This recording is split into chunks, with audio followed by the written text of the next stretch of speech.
Oke, jadi pada part video kali ini akan dibahas tentang kamar mesin. Nah, ini kita lagi perjalanan untuk menuju ke steering gear room.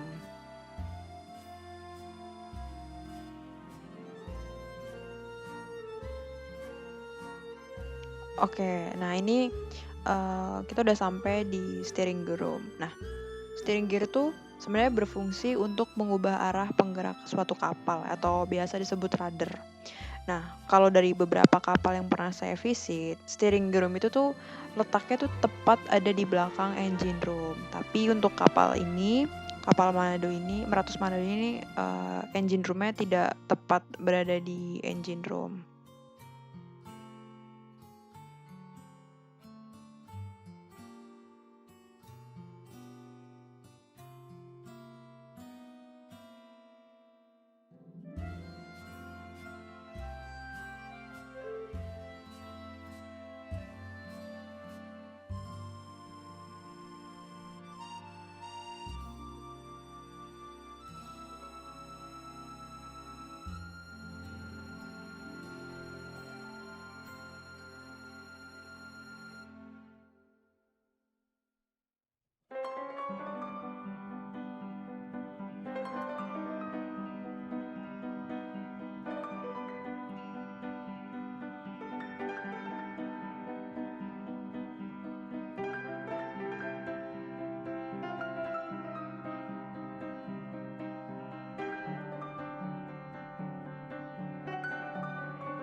Oke, jadi di sini ada MDO settling tank dan MDO service tank.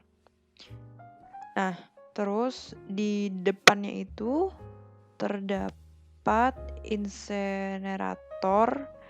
Nah, insenerator ini merupakan alat yang digunakan untuk membakar limbah dalam bentuk padat dan dioperasikan dengan memanfaatkan teknologi pembakaran pada suhu tertentu. Oke, jadi balik lagi ke service tank dan setting tank. Bedanya apa sih antara kedua service tank dan setting tank? Jadi, kalau service tank itu berfungsi untuk bahan bakar yang akan disuplai ke dalam mesin sesuai dengan kebutuhan mesin induk tersebut. Tapi kalau settling tank itu tuh untuk dilakukannya pengendapan fuel di tank tersebut. Nah, kita udah sampai nih di engine room. Bisa dilihat ya, yang berada di tengah itu tuh ada engine dari kapal ini. Engine yang digunakan menggunakan engine 2 tak dengan merek Mitsubishi BNW.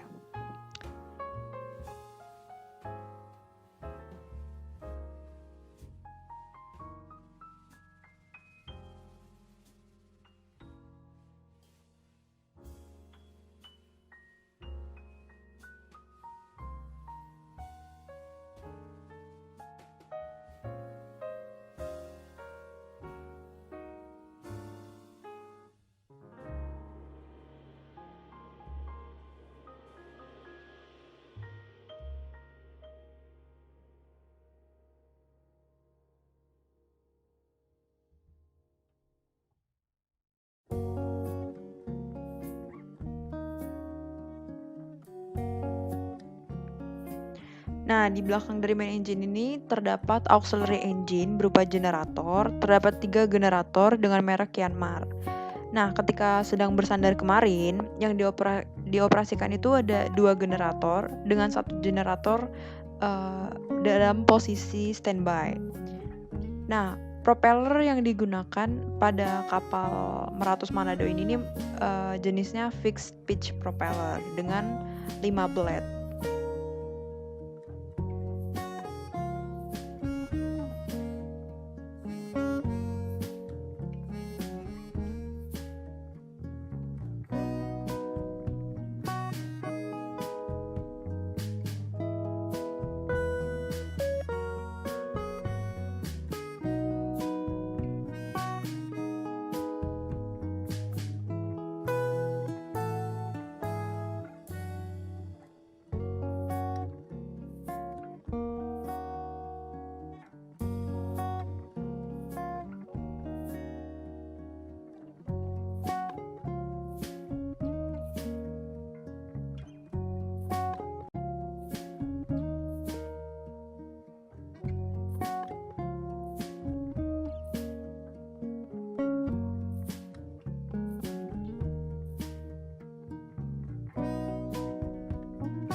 Oke, masuk ke dalam sedikit, terdapat OWS atau Oil Water Separator.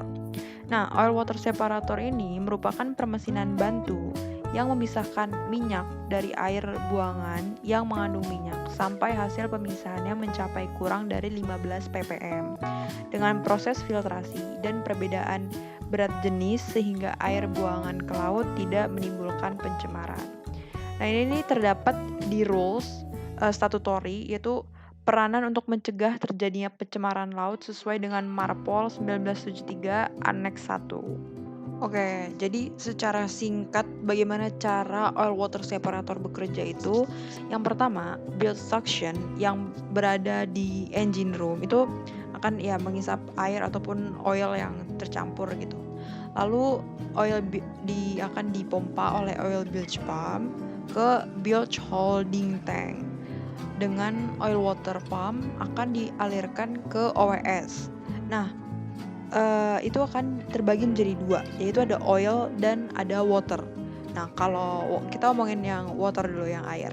Kalau airnya ini udah lebih dari 15 ppm akan dikembalikan ke bilge holding tank. Tapi kalau udah kurang dari 15 ppm itu akan dikeluarkan melalui overboard.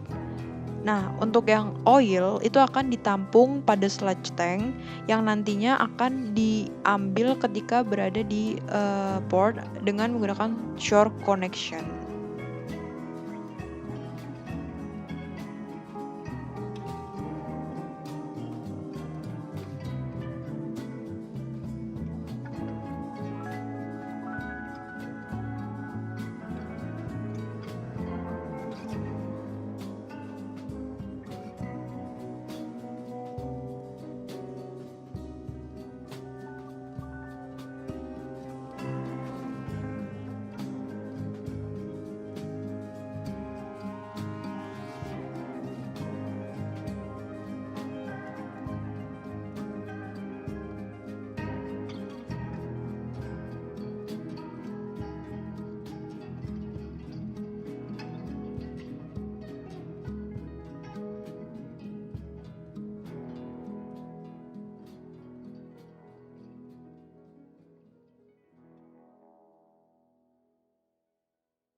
Nah, oke. Jadi ini nih di sini terdapat purifier untuk FO atau full oil.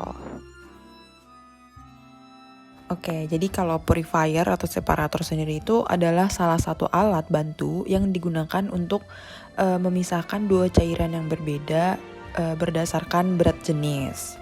Nah, di kamar mesin sendiri, purifier itu berfungsi untuk membersihkan atau memisahkan minyak lumas maupun bahan bakar dari kotoran-kotoran cair maupun padat atau contohnya lumpur gitu.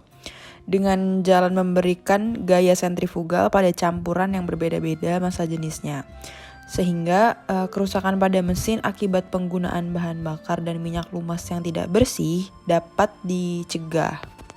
Oke, jadi kalau prinsip kerja purifier sendiri itu kan memisahkan dari minyak dari air, lumpur, dan kotoran lainnya dengan gaya sentrifugal berdasarkan berat jenis. Sehingga partikel yang mempunyai berat jenis yang lebih besar itu akan berada jauh meninggalkan porosnya. Sedangkan partikel yang mempunyai berat jenis lebih kecil akan selalu berada mendekati porosnya. Nah, yang pertama itu adalah lumpur-lumpur dapat dipisahkan dengan mudah dan dibuang dengan cara di blow up. Lalu gerakan pembuangan lumpur itu dilakukan dalam suatu waktu yang singkat dengan pembersihan yang tinggi. Nah, terus proses pembersihannya itu jauh lebih efektif dan efisien dengan menggunakan purifier ini.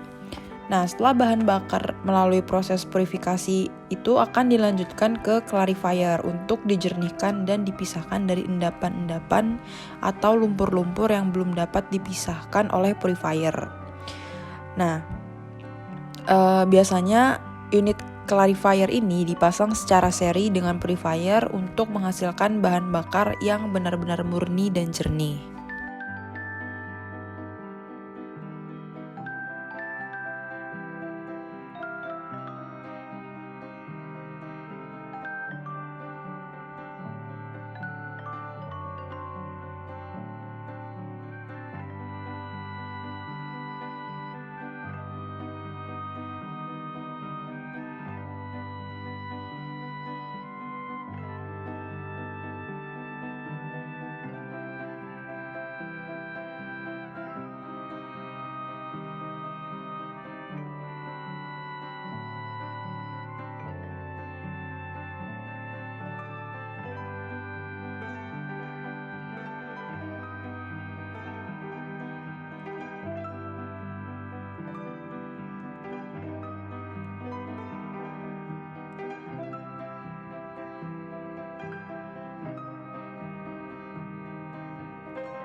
Oke, jadi di sini terdapat pompa-pompa. Namun kurang bisa diidentifikasi karena seperti yang sudah saya katakan ya sebelumnya, kalau kapal ini nih baru selesai dilakukan docking. Nah, pada pompa-pompa ini baru dilakukan recoating. Jadi harusnya pada masing-masing pompa ini terdapat apa ya, seperti identitas pump atau untuk apa sih sistem ini bekerja.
Oke, jadi di sini ada kompresornya. Nah, dari setelah kompresor ini nanti langsung udara bertekanan itu akan ditampung di main air reservoir, yang mana kompresornya itu ada dua. Ada ini kompresor satu dengan merek Tanabe. Lalu ada kompresor yang kedua.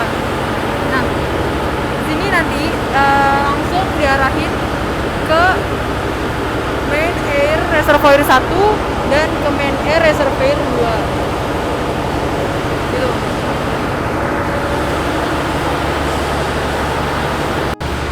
Oke, ini ya workshop.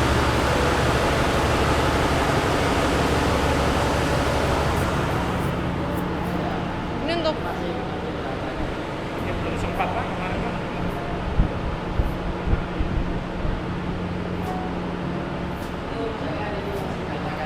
oke Pak, yang ini ya. Ada alat-alat kerjanya. Ini mesin apa Pak? Saya lupa. Ini pasti injektor.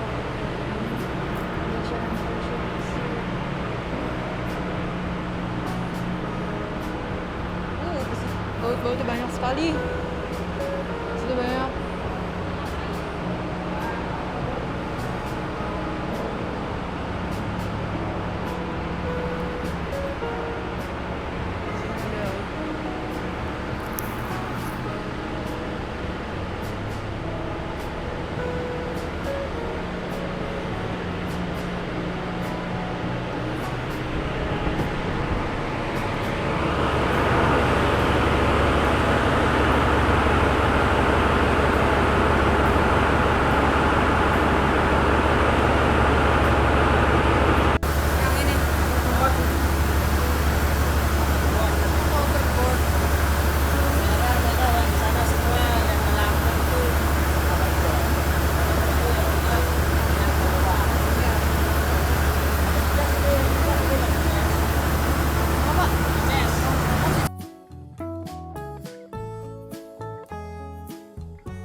Oke, jadi di sini terdapat sea chest dan juga saringannya. Jadi yang di sebelah kiri ini itu adalah sea chest dan sebelah kanan itu adalah filternya.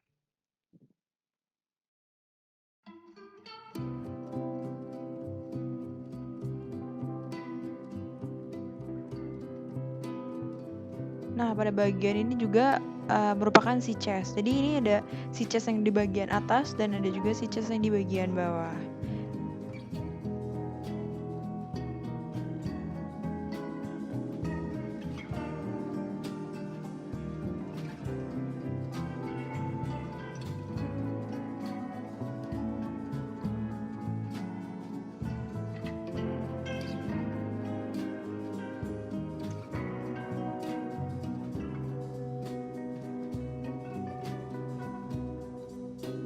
Nah, jadi ini merupakan pompa untuk auxiliary engine memompa seawater.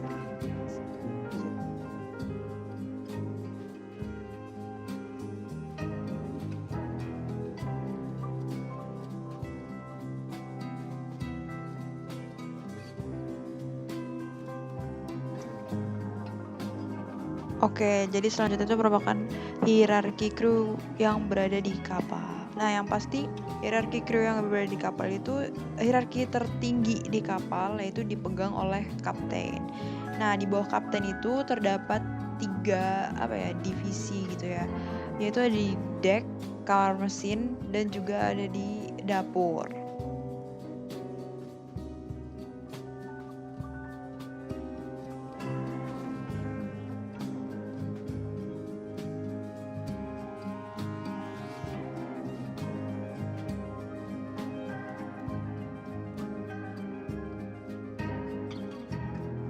Oke, jadi dibahas terlebih dahulu di bagian deck ya.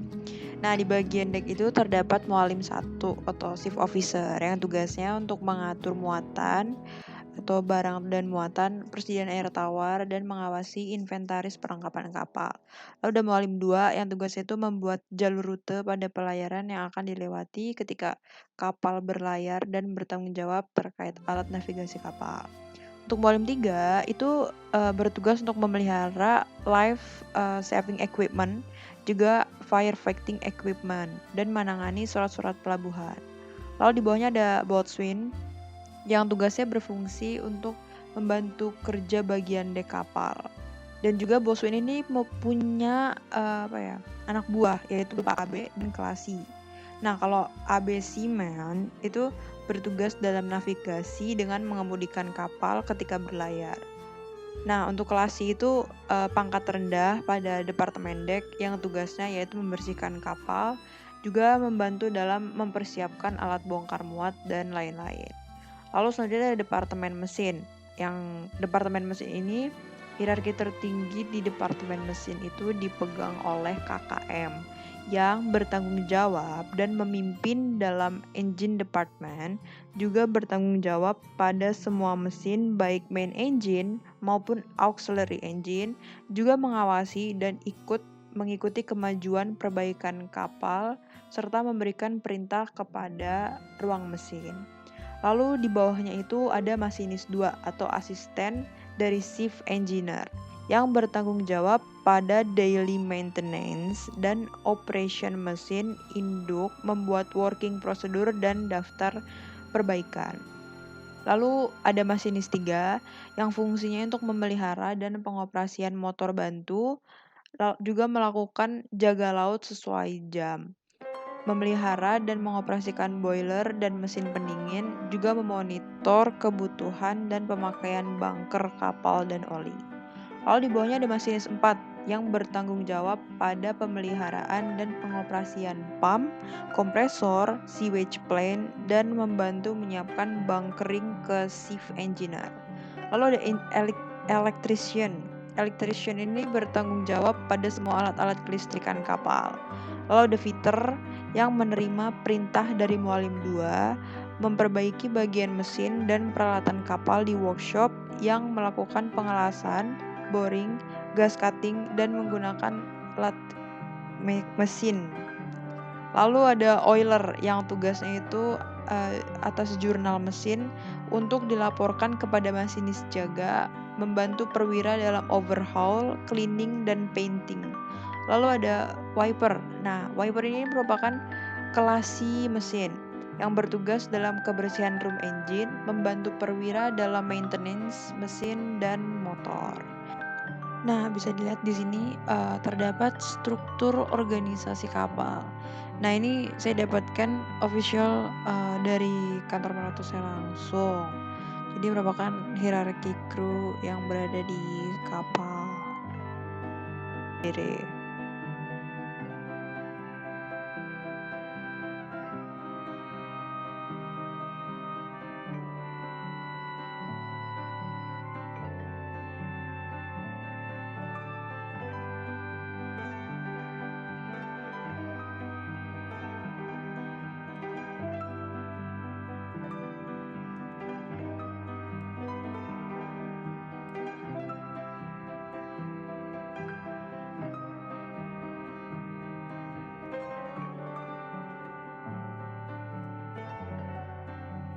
Oke, jadi kalau bisa secara singkat ya. Jadi yang pertama itu ada kapten, lalu di bawahnya itu ada deck department, engine department, dan ada catering atau steward department. Nah, di bawah dari deck department itu terdapat chief officer, lalu ada second officer, dan third officer. Nah, di bawah chief officer itu terdapat bosun, dan di bawah bosun itu ada AB atau Able Bodied Seaman. Lalu di bawah AB itu ada Ordinary Seaman. Nah, biasanya di bawah chief officer itu terdapat cadet atau deck cadet ya. Itu tuh merupakan calon untuk penerusnya si chief officer ini. Nah, untuk di bawah engine department itu terdapat chief engineer, yang chief engineer ini membawahi second engineer, third engineer, dan electrical atau officer engineer. Nah, di bawah second ini terdapat fitter. Lalu di bawah fitter itu ada motorman, di bawah motorman itu ada oiler. Nah, di bawah second engineer itu terdapat fourth engineer ataupun third assistant engineer. Nah, untuk steward department sendiri itu terdapat chief steward, lalu ada chef cook, dan ada trainer cook.